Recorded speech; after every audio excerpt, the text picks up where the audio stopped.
Hello! For today's video I have a plan with me / bullet journal video for the month of May. I know this is going to be up a little bit early, but the month of May is super busy for me, namely finals week, so I'm getting it up early and I figure earlier is better than later.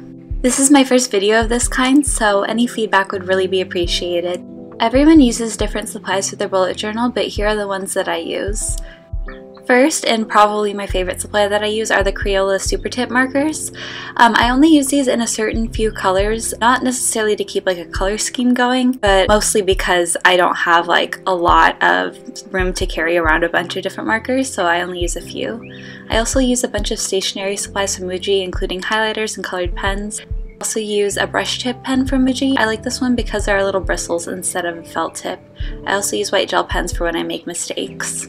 So for my bullet journal, I don't necessarily use it as a planner, I use it more of a tracker. The planner that I use for events and to write down homework in is this one from Muji.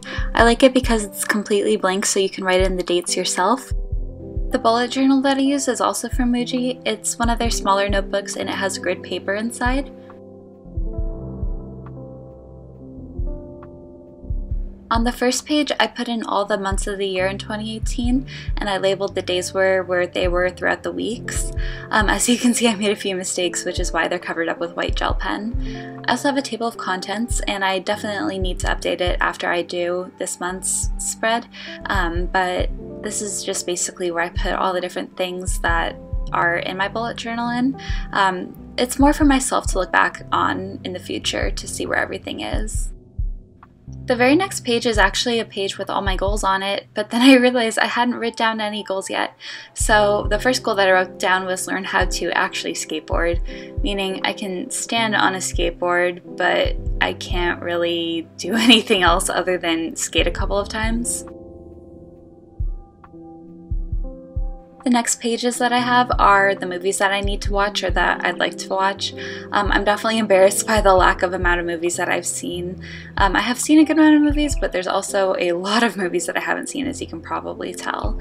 So basically when I made this, I just asked a bunch of my friends in the film fraternity that I'm in to recommend movies to me, and I wrote them down with a little box next to it so I can cross off the box once I watch them. Since I love movies and there's a lot more that I need to see and a lot more that are going to come out, I left a lot of blank pages after this one so I can make a bigger list. The next page is TV shows that I want to watch. Again, I just got a bunch of my friends to recommend TV shows to me, so I'm planning on watching most of these, or as many of these as I can possibly get to that I'm interested in once I know what they're about and things like that. The next page I have is a list of books that I'd like to read. I don't necessarily have a ton of time to sit there and read a book, given that I'm a college student, I'm a double major, I have 2 jobs, I have a lot going on, but I would love to listen to these on audiobooks because that way I'd be able to do my art homework while being able to read / listen to them at the same time, so I think that would work out a lot better. I had again a bunch of friends of mine just recommend different books for me to write down, and I love books, so I hope I get to listen to some of these soon. The next page that I have is probably my personal favorite page, and that's just my video ideas.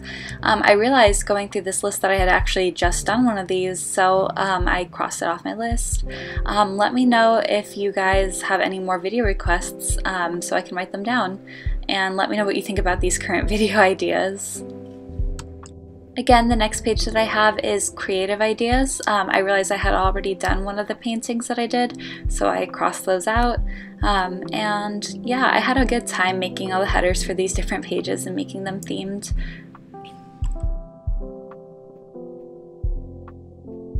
This next page is a shorter list because it will take me longer to accomplish this, but it's basically a list of the things that I want to save for. So the first thing that I always set up in every bullet journal spread is my habit tracker. I write down the days throughout the month on there, and then I make a big box square kind of thing so I can check off each day as I do them. And then I write down the habits that I want to be doing daily or that I think I should do every once in a while. Here I basically track the things that I want to be able to see how often that I do.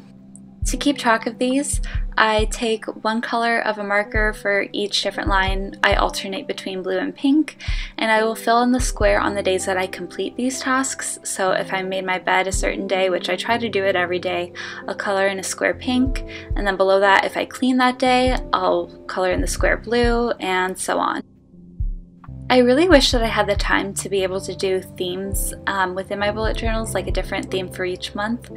I just don't have time for that, and I really needed to keep my life together by making a bullet journal. I just don't have time to make it like super pretty or anything. I do try my best though.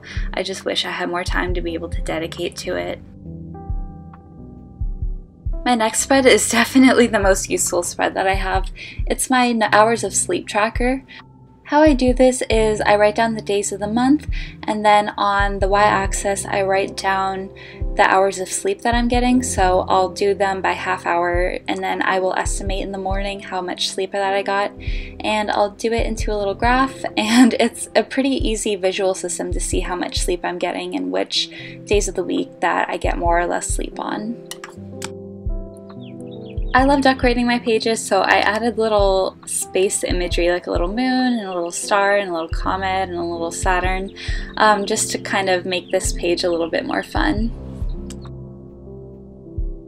This next spread that I have is definitely the most important one to me, and that's my mood tracker. So to do this, I basically make a little beehive. I make the honeycombs different days of the month, and then I will color them in based on which kind of day that I had. So the lighter the yellow gets, the better of a day that I have, and I have 3 different yellows that I do this by. Although it's a really simple way of tracking my mood, I find that it works pretty well. Next, I'm setting up the page of the movies that I watch and the TV shows that I watch. For the TV shows, I'll make boxes for each episode for each season, and I'll cross off the box as I see the episode. And on the next page, I'm just tracking more recreational activities. So here's my finished bullet journal spread for May. On the page that says May, I just wrote out May in my handwriting, and I did some messy little fruit doodles with marker and pen. So here's my habit tracker. You can just see what it looks like.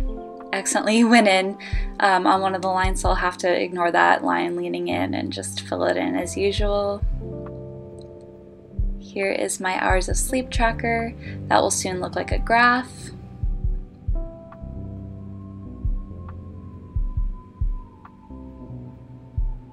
I also have my mood tracker, which is definitely my favorite, most important page to me.